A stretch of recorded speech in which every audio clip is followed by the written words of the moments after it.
Alright, good morning guys. It's now afternoon. I started this in the morning and now it's the afternoon. This video is for Algebra 1, Chapter 9, Lesson 6, Completing the Square. Now, more than likely you won't use this much even after I've taught this to you, but completing the square is really handy because it will help you understand the next lesson and why it works. And this is just good practice anyway. So as much as this might be forgotten a little later, thanks to the quadratic equation, yeah, it's still good to know. Alright, I hope you have your pencils and some paper because this is going to take a while and there's a lot of math.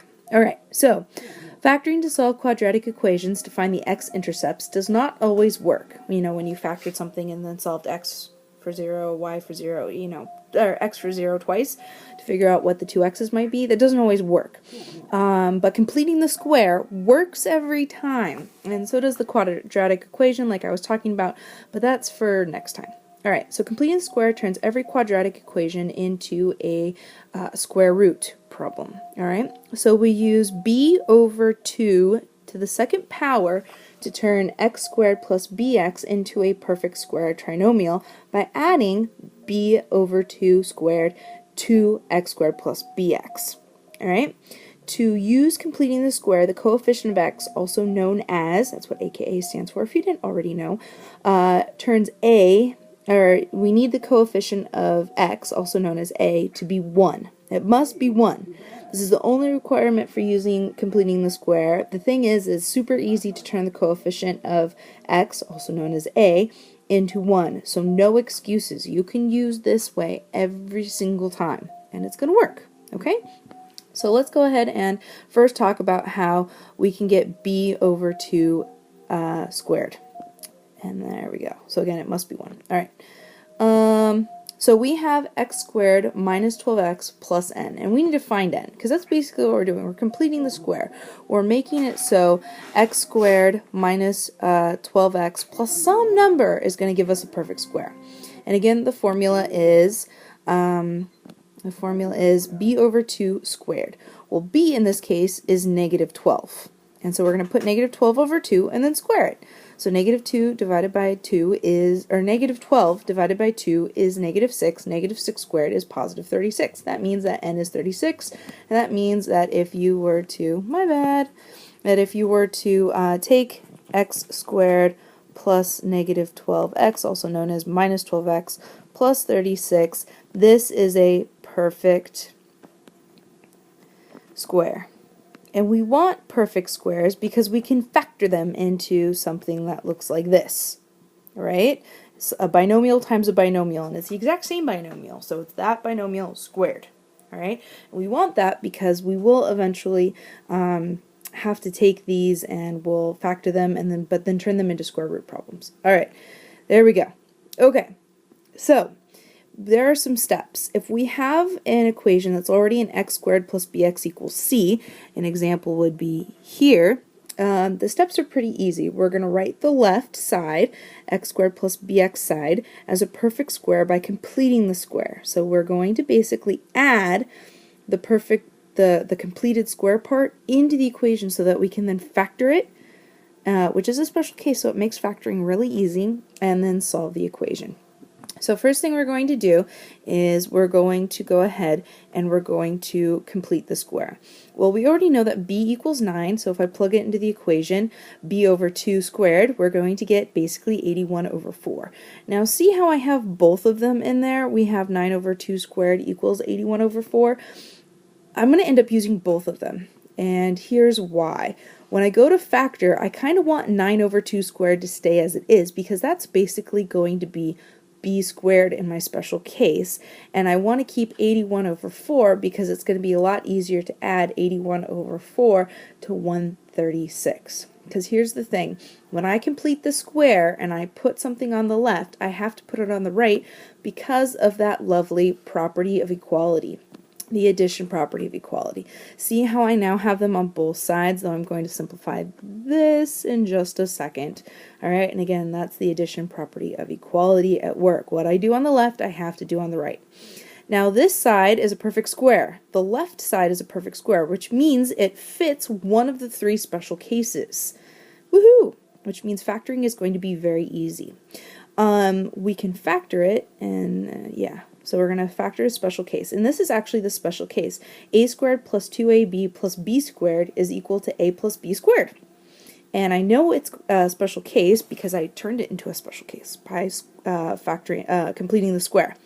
So x squared, I can get x times x, and 9 over 2 squared is just 9 over 2 times 9 over 2. Well, that fits the special case right over here. Alright, and I can prove it to you by doing a little extra. 2 times x times 9 over 2 equals 9x, which means it works. Which basically means, oh, there's missing a little 2 right there. There we go. Which means, actually, missing the 2 right there. Which means I can now start solving for x. Though I do need to simplify this stuff on the right, which is where basically that 81 over 4 comes into. Okay, so we have x plus 9 over 2 squared plus 36 plus 9 over 2 squared. That's just basically 81 over 4. And you can just do that at the very beginning. You don't have to keep it like that all the way. You can just replace it as needed. Okay? Alright, so now I think we're ready to simplify a little, and 136 plus 81 over 4 is going to end up giving me this kind of big number. 625 over 4, which I can basically just replace right here. Alright, simplified. Solve and simplify and solve the equation. So now, how do I get x complete by itself? Well, I'm going to square root the whole thing, and what I square root on the left, I have to square root on the right. I'm going to end up with x plus 9 over 2 equals plus or minus the square root of 625 over 4. And remember how there's a possibility of a parabola having two x-intercepts? Well, that's where the plus and minus comes into. This is now going to get broken down into two equations.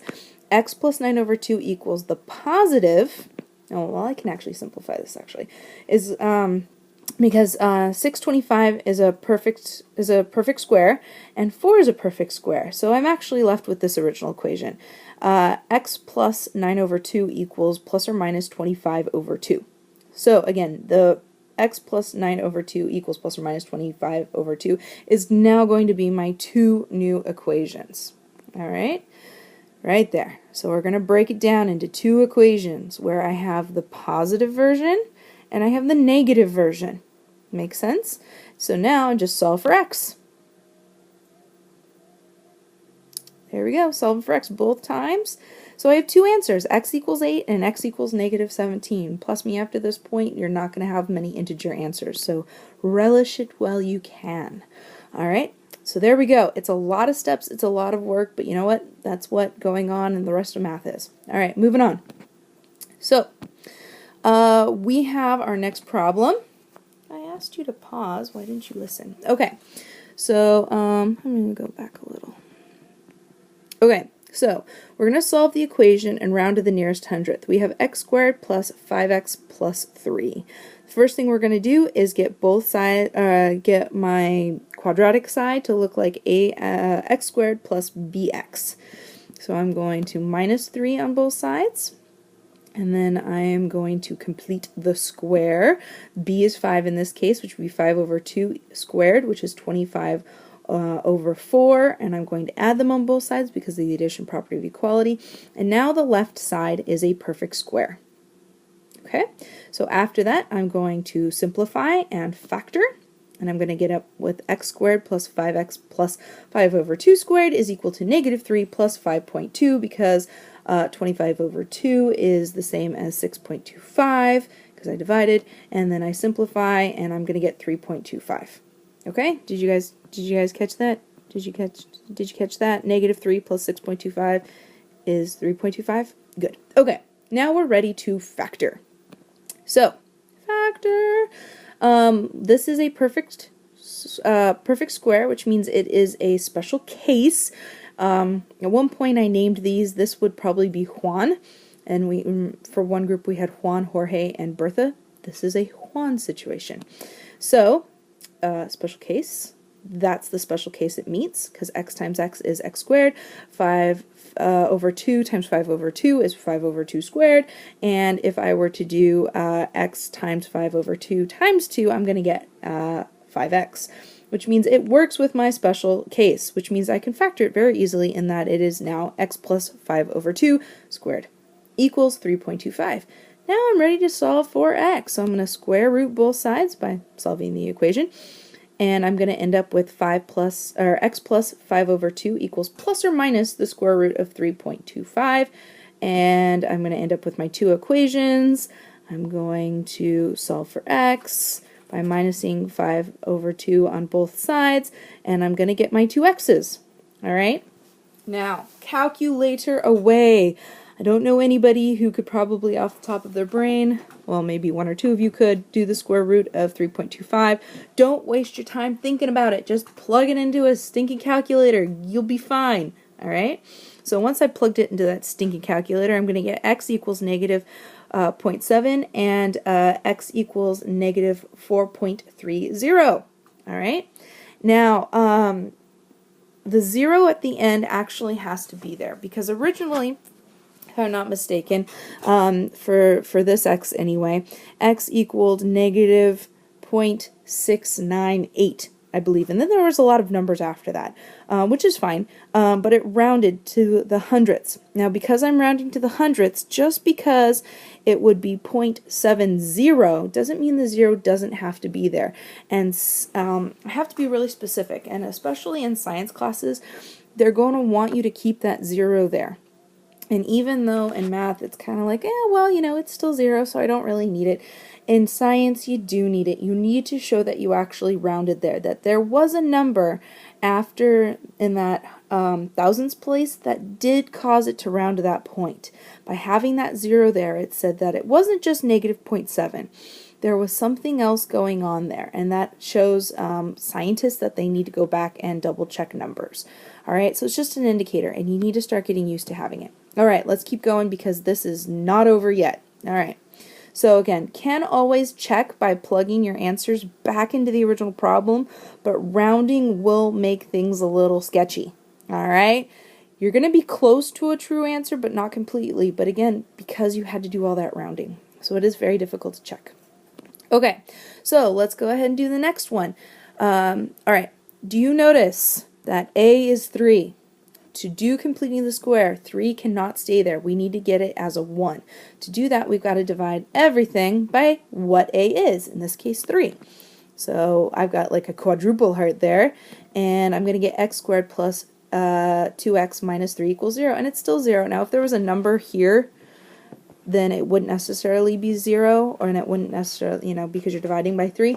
So pay attention to that. It's not always going to be 0. In this case, it just happened to stay 0. All right, let's move on, because we're going to need it for the next problem. Oh, now you can complete the square, because you've gotten A as 1. See, there's the invisible 1 there. Yep, there you go. Okay, let's move on.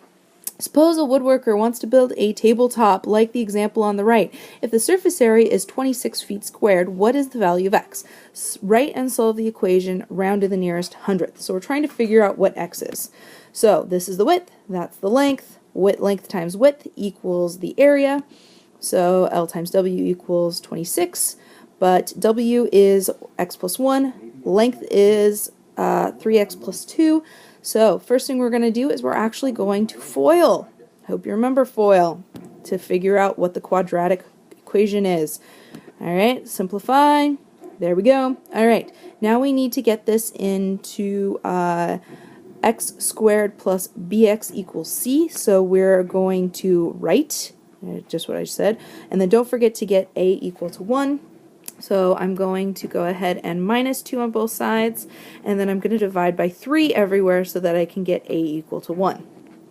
All right, so little basic math. Now I'm ready to complete the square. All right, so b equals 5/3. If I go ahead and plug it into the formula, I'm going to get 5 over 6 squared, which is equal to 25 over 36, and I can use them both. I'm going to use the 5 over 6 squared and put it on the left side, and I'm going to use the 25 over 36 and put it on the right side. So 5x plus 3x squared plus 5 over 6 squared equals 8 plus 25 over 36. And now I'm going to factor and simplify. All right, notice how I kind of put those things together. It is a special case, and I figured out that x plus 5 over 6 squared is equal to 313 over 36. Now I'm ready to solve for x. Square root both sides. I'm going to end up getting both of my equations, and both of my equations are going to look like this, and I ended up using my calculator for both, and here's what my calculator looked like. Alright, the top one was the plus version, and the bottom one was the negative version. Okay, and see how there's a ton of numbers after that decimal place, so rounding to the hundredths is definitely something you're going to need to do. Now, final step for this problem is the fact that this is a real-world physical situation. That means that you can't have negative dimensions. Therefore, x cannot be negative, and that means we only have one answer, which means x is equal to 2.12 feet. There we go. All right, I have one more problem for you. Sorry this is going long. All right, so we have just a basic situation. This is a lot like the previous one. I just wanted to show you some more steps and show you that it can be done, obviously, just with a given problem. So we have 5n squared minus 3n minus 15 equals 10. Going to add 15 on both sides so that I now have ax squared plus bx equals c. But I need to have a equaling 1, so I'm going to divide by 5 on all areas, and I'm going to get n squared equals 3 over 5n plus 5, or equals 5, not plus 5, equals 5. And now I am ready to complete the square, plug it into my formula, b over 2 squared, and that's going to give me negative 3 over 10 squared, which is equal to 9 over 10. I can plug that into both places by completing the square. Again, both sides of the equal sign get my 9 over 10, which is the same as 3 over 10 squared. And now I am ready to factor and simplify. Factor and simplify. So I'm going to get n squared minus 3 over 5n plus 9 over 10 equals 509 over 10, because I added those two things together. Right. Okay. So let's go ahead and factor. And let's go ahead and solve. And again, you're going to have two equations, the plus or minus version. Right. There we go. And if you need to go back and slow me down, please do so. I'm just doing this so you have one more example problem. All right, I am done, guys. Bye.